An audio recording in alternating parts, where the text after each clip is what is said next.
Now time for the 7 things you'll be talking about today. Number 7. All right, the University of Alabama athletics department is in big trouble. They lost money in 2024. Yep, they operated at a $28 million loss. Time to get rid of Kalen DeMoore. He's losing the money. That's it. They say that most of this, of course, is being driven by one-time coaching transition expenses following Nick Saban's retirement. $28 million Nick Saban retirement cost? What is that? Some argue that he was worth more than $1 billion to the school, so everyone should shut up. That's interesting. The football profits did drop sharply, though, because they aided DeMoore with the transition costs. Total revenues climbed to $140 million. Operating expenses surged to $113 million, reflecting increases in costs of coaches' salaries and support staff compensation. Basketball profits declined slightly. All other sports had a $25 million loss. So maybe we know where the problem is. It's not Alabama football. Number 6. The Huntsville City Council voted unanimously to rename the Office of Diversity, Equity, and Inclusion into the Office of Multicultural Affairs, citing a desire to better align the office's title with its job duties and mission.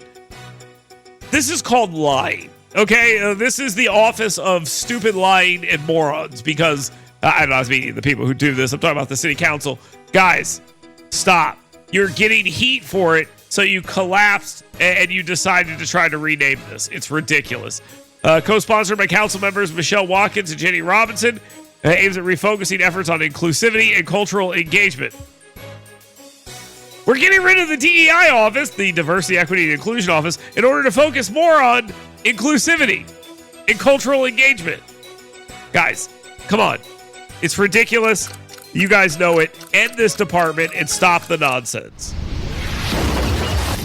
Number 5. Alabama State Representative Marilyn Lands, a Democrat out of Madison, has introduced House Bill 89, the Alabama Maternal Health Care Act, to address the state's critical maternal and infant health crisis. Those are her framing of that. So she calls it that. Marked by the highest maternal mortality rate and the third highest infant mortality rate in the country. It's a problem. The bill seeks to grant presumptive Medicaid eligibility for pregnant women, ensuring they can start prenatal care immediately upon submitting proof of pregnancy and household income to qualified providers. Supported by health experts, nursing institutions, and organizations like the League of Women Voters, the legislation aims to improve maternal and infant outcomes, save state healthcare costs, and reduce preventable prenatal complications. It helps women get health care sooner in their pregnancy. It's a good thing. Kudos to Marilyn Lands. This is an interesting idea. I want to hear more about it. And it's not about abortion for once. Way to go. Number 4. United States Senator Katie Britt, a Republican out of Montgomery, wrote a Fox News editorial. She's been very busy recently. Wrote a Fox News editorial condemning the Biden administration for escalating inflation and implementing overreaching EPA regulations that she claims have crippled domestic energy producers and increased costs for consumers. Drill, baby, drill. That's sort of been the line.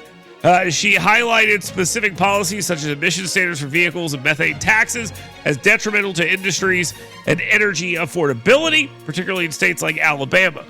Britt also praised President Trump's strategic cabinet picks like Lee Zeldin and Doug Burgum. He's got that Burgumentum for their commitment to deregulating energy policy and bringing in a new era of American energy independence.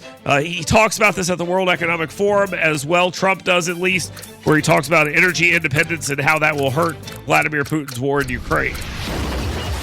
Number 3. Speaking of that, it was time for President Donald Trump to drive home his Make America Great Again agenda to the world when he took the stage at the World Economic Forum, proposing a 5% GDP defense spending target for NATO, up from 2%, which most don't meet. By the way, does that sound like a guy who's trying to weaken NATO? He's telling all the NATO members, hey, you need to make your militaries better. What a bastard. He's trying to kill them, I guess. Just like Putin wants, right? That's what we're supposed to say?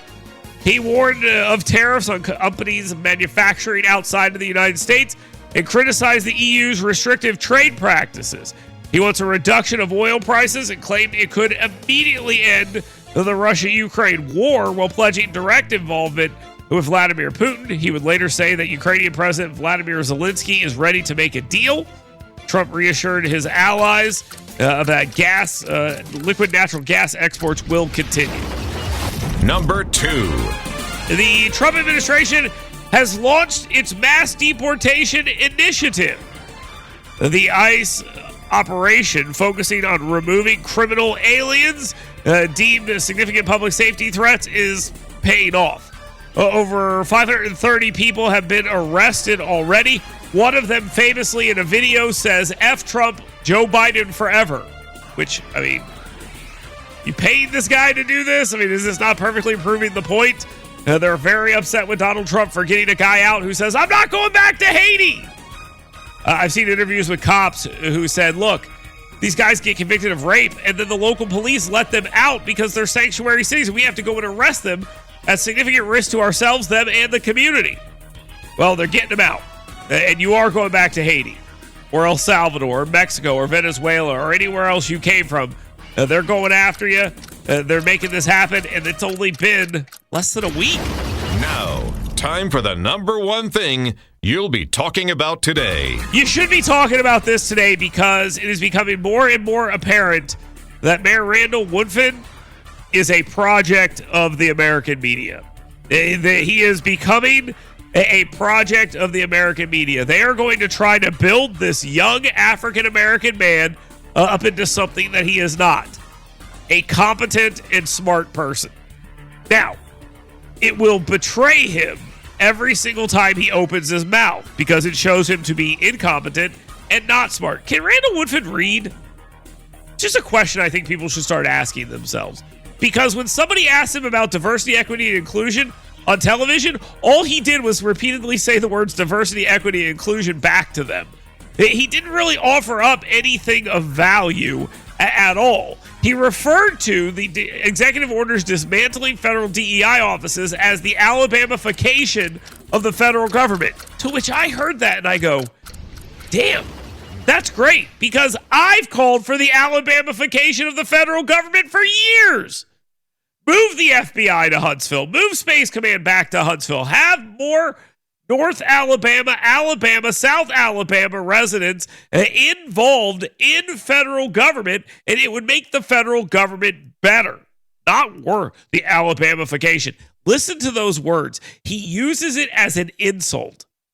He has a city that is plagued by gun violence and crime, and this guy has the gall to go on television and be like, they closed the Diversity and Equity and Inclusion office at the EPA, and we know what that means. White women and veterans are going to get hurt. What? It makes no sense. He's stealing work from Kyle Whitmire of AL.com. That's where it comes from. And it's just pathetic nonsense. When pressed about Birmingham's potential sanctuary city policies and its cooperation with federal immigration authorities, Woodfin couldn't answer that question either. And what did he deflect to? Imagine you're the dumbest person in Alabama politics, and think about that bar. Just think about that bar for a second. The dumbest person in Alabama politics. You are the mayor of the city of Birmingham, a lawless hellhole, a legitimate sundown town where nobody can go anywhere after dark. You don't got to be black or white or brown or yellow or polka dot. Nobody can go anywhere after dark in Birmingham. And they ask you about sanctuary policies, and you deflect from that to talking about your focus on gun violence and the police. That's how dumb this human being is. And if it wasn't so scary because he's going to be a project of the American media, trust me, they look at this guy the same way that locals in North Alabama looked at Devin Keith. They said, ooh, a black guy who dresses nicely. Ooh, look how pretend well-spoken he is. Ooh, we could use this guy. And they're going to try. But, much like with Devin Keith, this guy, as soon as he opens his mouth, as soon as you start to actually think about what he's saying, there is absolutely nothing there. That's why Woodfin cannot be pressed at any point in time to answer any real questions, do any real interviews, and even Casey Hunt on CNN She could not even imagine how stupid this. Look at her face during the interview. She's like, this guy's a moron. She is shocked that he is as dumb as he actually is. So the Alabamification of the United States federal government is not a concern. What is a concern is there's a clown in Birmingham right now pretending to be the mayor. That's the real concern. We got to take a quick time out here. You're more than welcome to weigh in on any of this if you would like, although I don't know what more could be said because I kind of just nailed it.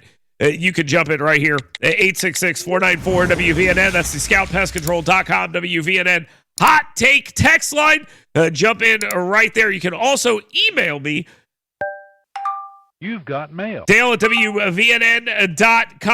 That's another way for you to get involved right here. So do so. That's the downtownrescuemission.org email inbox. We'll continue next. Get WVNN's Dale Jackson's 7 things you should be talking about today right in your email box every morning. Go to yellowhammernews.com and sign up today.